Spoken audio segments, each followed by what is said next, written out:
And we're back on the All Beef No Filler podcast. I'm your host, Pascal Paul, Director of Scouting for Prep Baseball Nebraska.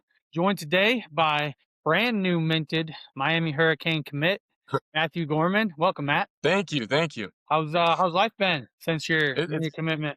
yeah, I'm living life right now. It's pretty awesome. What have you been Just up trying to to? stay humble at the moment, but yeah, not letting it get to me. There's nothing wrong with celebrating good things. Nothing wrong with celebrating good things. What are you up to right now? You guys getting into baseball workouts at the moment? Yeah, we are. We took live or just VP on the field today. It was an awesome experience. Got some fly ball reps too. It was great. Getting back in the swing of things. Yeah, it's nice when it's 65 and sunny in Nebraska Right, in February, right? right. Gotta take You advantage of you that. don't see that anymore. Every time I talk to a coach, they're like, "Yeah, we're getting on the field. We're getting on the field," which can't blame them. Yeah, So recently committed. Talk us through right. that whole process. Last year at this time, well, let's say 2 weeks from now, you're going to our All State in 25. You're hitting Right. 87. Things are really looking good. Go from that point all the way to, you kind of committing to Miami because that was a long process, I think, and there were some trials and tribulations, I Absolutely. think that were along the way that you had to fight through. Yeah, absolutely. I think after hitting 87, it went right into the spring season, and unfortunately, I didn't get the reps I wanted off the mound, and that led to like my arm not being as healthy anymore, and that kind of bled into the summer. That whole summer, I wasn't really feeling it, and going into the futures games, I was down to maybe I think it was 84. So just like in less That than a spring year. season wasn't necessarily your fault. Your team was loaded. You know what I mean? Like Right, it wasn't. exactly. You maybe wanted those reps, but you guys had dudes Right. everywhere. Yeah, there's You no know? need, right? And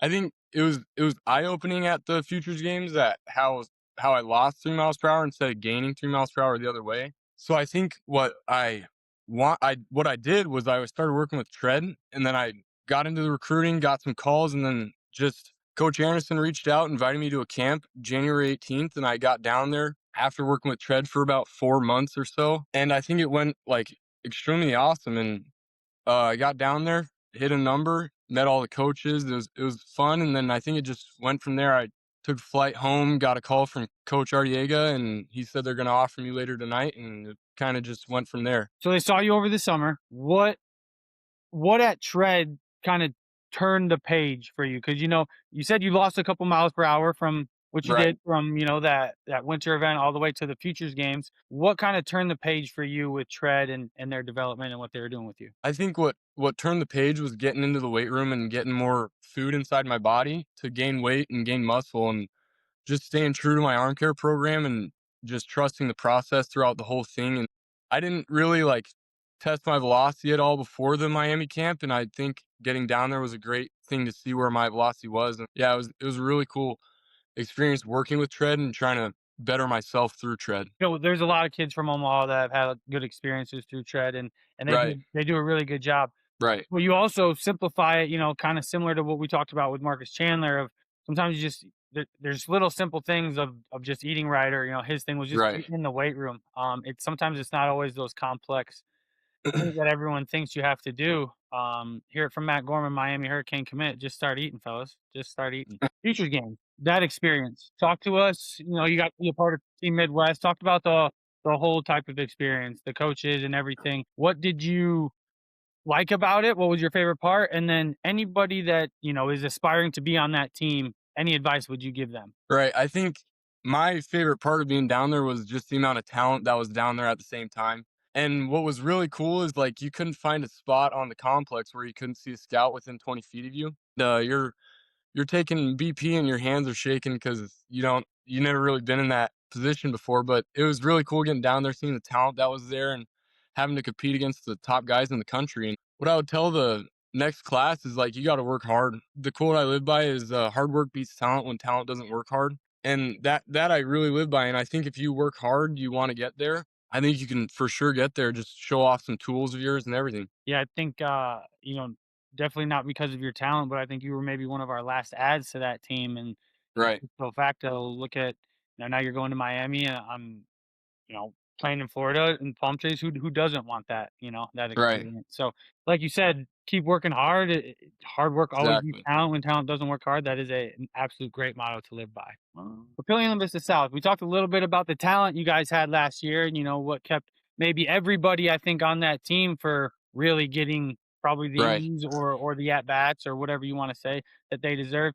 Coming back with a lot of talent again this year, missing a couple guys, and mainly Danny Wallace being one of them. Now he's pitching Right. center field for the Oklahoma State Cowboys.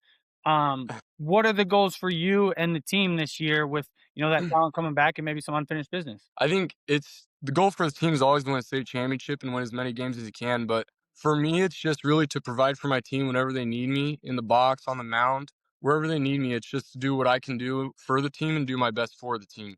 I think just staying within myself and trying to find like a leadership role as an upperclassman and set a good example for underclassmen with the leaders we have on the team as well, like Cordell, Griffin Inderman, Drew Ripple's going to be in there in the mix as well. And I think it's just trying to work together as a team to win as many games as possible, to go deep in the state championship, make a run for it, and hopefully win it. Yeah, new leadership too with Coach Ben Bales taking the helm after Right, after the longtime coach retiring. I'm excited for your group. I think there's a lot of potential. There's a lot of talent there. You guys got Division 1 recruits, but like you said, I think it's about coming together as a team, and we've seen it. The last couple years is those teams that come together as a team that can play as one are really really dangerous down the stretch, and I don't think this right. is going to be any different.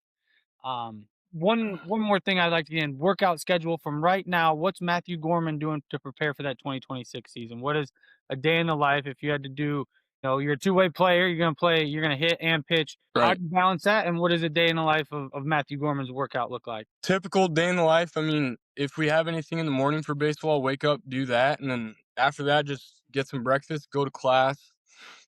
After school, if we have baseball there too, we can do that. But I usually, right after school, I like to get a lift in for tread, and I think it's going to be cut down. It used to be like 4 days a week, but I think we're going to go to like 2 or 1 days a week when like heading into the season, getting ready for the season. But I think it's just staying true to my arm care, working with my guy through like the remote process, and just trying to stay committed to my arm program and do what works best for me. What I noticed, I think, just from talking to you, Matt, a huge difference from last year to this year is you got a plan to make sure you maintain everything this year rather than. Right, exactly. I don't want to lose velocity like I did last year. It's going to take a lot, but I think I got it in the bag for sure. We talked to Brody Gendre. He was on our podcast last week, and he Right, advised everybody to treat it like a job, and it is. right, You get to that level, and you've seen it at the future games and other various events that you've been at, and now down at Miami. You're still working to get. They're still recruiting you, as everyone's seen, and you're right, still recruiting them. You right. still got to get better, and you're doing a great job for that, Matt. I can't wait to see what you do for 2026. I can't wait to see the Papillion LaVista South Titans and what they have in store as well. Thank you for coming on the podcast. Yeah, absolutely. Thank you for inviting me on. Thanks everybody for listening. We'll be back with another edition of the All Beef No Filler podcast next week.